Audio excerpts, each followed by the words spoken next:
Bien, la cooperativa es pues una asociación de propietarios, ¿no?, que reúnen sus esfuerzos, su capital, sus conocimientos para abaratar costos de producción, de comercialización, etcétera. Bien, ¿qué es lo que se hizo en el Perú a partir del golpe de Estado que dio Juan Velasco Alvarado, que instaura un régimen socialista, nacionalista, según él anticomunista, etcétera, etcétera, ¿no?, que tenía la finalidad de salvar al Perú de una guerrilla como la que había en Cuba, etcétera, bueno, cosa que yo pongo en duda. Y que el gran pretexto de ese golpe de Estado de Velasco Alvarado era la famosa página 11, que hasta ahora nadie la encontró, nadie sabe dar una evidencia, un indicio de su existencia, ¿no? Con seguridad esa página 11 es un mito. Loret de Mola, un funcionario de la empresa petrolera fiscal del Perú del año 68, primer gobierno de Belaúnde Terry, dice que existía una página 11, que en esa página 11 estaban los costos. Bueno, se le pudo haber, mediante las autoridades norteamericanas o peruanas, haber exigido a la IPC, la International Petroleum Company, que exhiba ese documento, pero nadie lo hizo, ¿no? Entonces Loret de Mola habló de un documento que según él existió, que era el más importante, una página que era el más importante, que pudo haberse obligado a su exhibición, tanto en el Perú como en Estados Unidos, pero no se hizo, ¿no? Y ese fue el pretexto de Velasco Alvarado para dar el golpe de Estado, y que además, bueno, evitaba las guerrillas, que ya las había, Hugo Blanco de la Puente Uceda, pues, la Brada Rebelde, etcétera, ¿no? Y también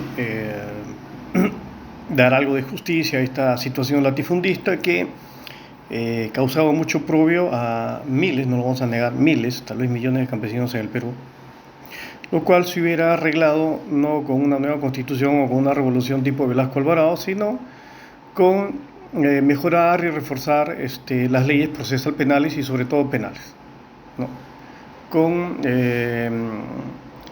aprobar el incremento en la penalidad en algunos delitos y crear nuevos delitos o nuevos tipos penales, incluidos en el Código Penal de 1920, vigente en ese momento, ¿no? Entonces ya no era necesario una revolución, créanme.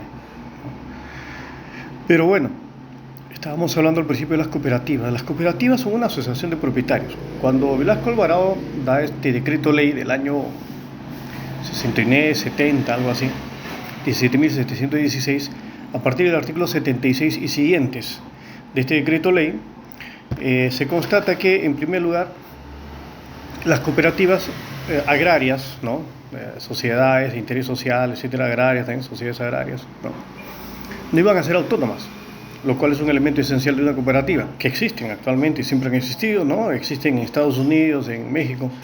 Las cooperativas son autónomas, ¿no?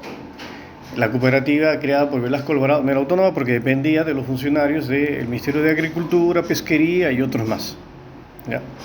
Entonces, si la cooperativa no es autónoma, no es autónoma. Entonces es mentira que haya existido, que Velasco Alvarado haya creado cooperativas agrarias. ¿Por qué? Porque le falta el elemento esencial de autonomía, de autogobierno, ¿no es cierto? También su estatuto tenía que ser aprobado por el Ministerio de Agricultura, por funcionarios de Estado peruano. O sea, el estatuto bastaba que se adecue al Código Civil del 36, a la Constitución Política Peruana del 33. No tenía por qué ser censurado o pasar por el filtro de aprobación o no de algún funcionario de Estado, ¿no? Entonces, no había autogobierno, no había autonomía en su creación, no había autonomía en su funcionamiento. Y por cierto, el mismo decreto ley 17.716 dice en su articulado de que tenían que seguir los lineamientos, ¿no?, o parámetros establecidos por el Estado peruano. Otra razón más para darnos cuenta de que no eran cooperativas, eran cualquier tontería, pero no eran cooperativas. No como es una cooperativa por esencia y por naturaleza. Bien, quede esto bien claro para que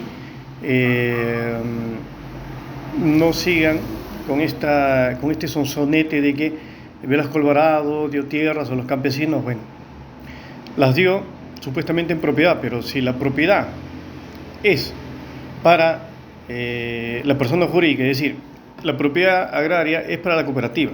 No es que cada campesino era propietario y juntaban sus esfuerzos y capitales y dinero. No, el título de propiedad es para la cooperativa, o sea, para una persona jurídica. Ergo, ningún campesino era propietario, ninguno, ¿no?